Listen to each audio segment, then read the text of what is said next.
আসসালামু আলাইকুম। তরমুজ খাওয়ার পর আমরা সাধারণত খোসা ফেলে দিই, কিন্তু এখন থেকে আর ফেলে দিব না।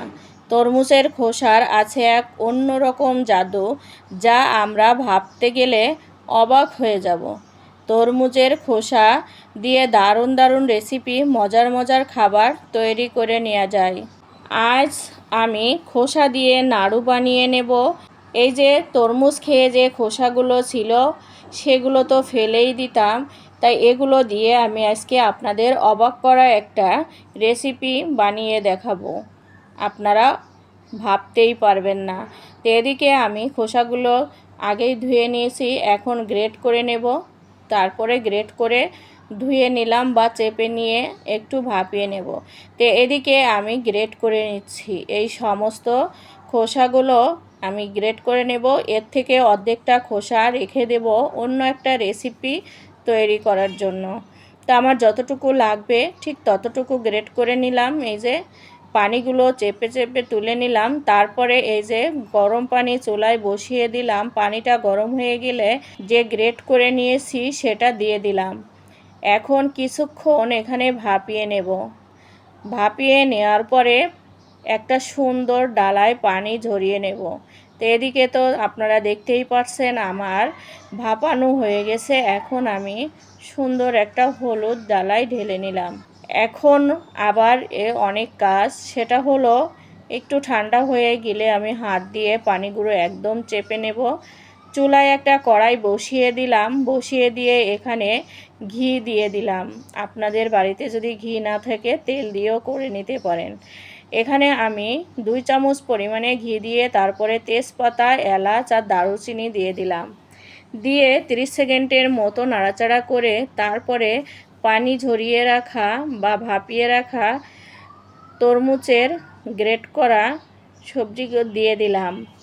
দিয়ে ভালো করে খুন্তি দিয়ে দলাগুলো ছাড়িয়ে নেব এবং মিডিয়াম আঁচে ভেজে নেব।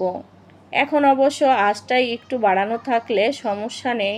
পানিটা শুকিয়ে গেলেই চুলার আঁচটা মিডিয়াম করে দিই, তা না হলে নিচ দিয়ে লেগে যাবে। আর নিচ দিয়ে লেগে গেলে এই নাড়ু খেতে কিন্তু ভালো লাগবে না। এটা দিয়ে কিন্তু আমার প্রিয় ভাই ও বোনেরা আজকে আমি মজাদার নাড়ু বানিয়ে নেব। পরিমাণ মতো একটু লবণ দিয়ে দিলাম।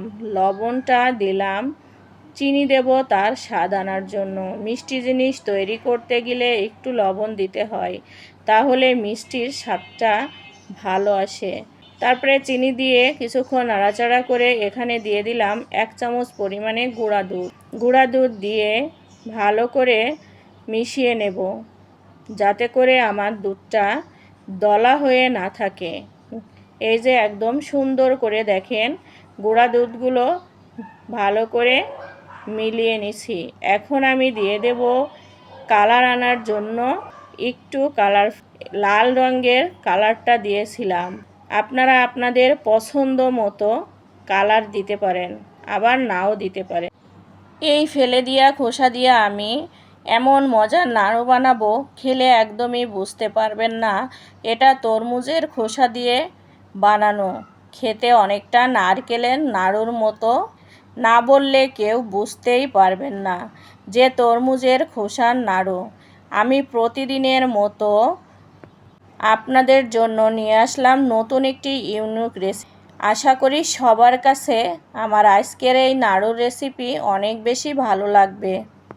এই নাড়ু বানানোর মূল উপকরণটা হলো তরমুজের খোসা।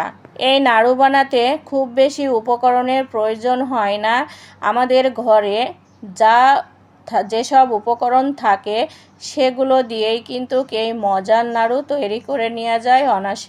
আমার আজকের ভিডিওর শুরু থেকে শেষ পর্যন্ত সবাই দেখে নিলে সবাই খুব সহজেই তৈরি করে নিতে পারবেন এমন একটা মজাদার নাড়ু। নাড়তে নাড়তে আমার সঠিক নাড়ু বানানোর মতো হয়ে গেল। এখন আমি কড়াই থেকে একটা সুন্দর প্লেটে ঢেলে নিলাম আর হাত দিয়ে চেপে দেখলাম যে আসলেই নাড়ুর শেপ আসবে কি না, একদম সঠিকভাবে আসবে। তারপরে আমি এর ভিতর থেকে তেজপাতা, এলাচ, দারুচিনিগুলো সরিয়ে ফেলবো। হাতে ঘি মাখিয়ে নিচ্ছিলাম। এখন নাড়ুর শেপ দিয়ে নেব।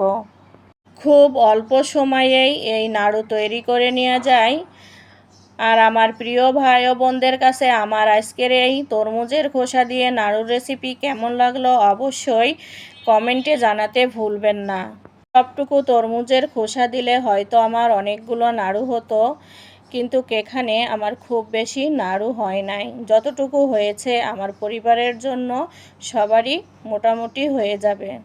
আমার আজকের রেসিপিটি যদি আপনাদের কাছে একটু হলেও ভালো লেগে থাকে, তাহলে আপনাদের বন্ধু বান্ধব বা পরিবারের মধ্যে শেয়ার করে দিতে পারেন। একদম পারফেক্টভাবে তৈরি করে নিলাম নাড়ু। অনেকটাই লোভনীয় হয়েছে, দেখতেও অনেক সুন্দর হয়েছে। সবাই ভালো থাকবেন, সুস্থ থাকবেন। আজ এখানেই বিদায় নিচ্ছি। আবার দেখা হবে আগামী দিন নতুন কোনো রেসিপি নিয়ে। ততক্ষণ আমার সাথেই থাকবেন। আল্লাহ হাফেজ।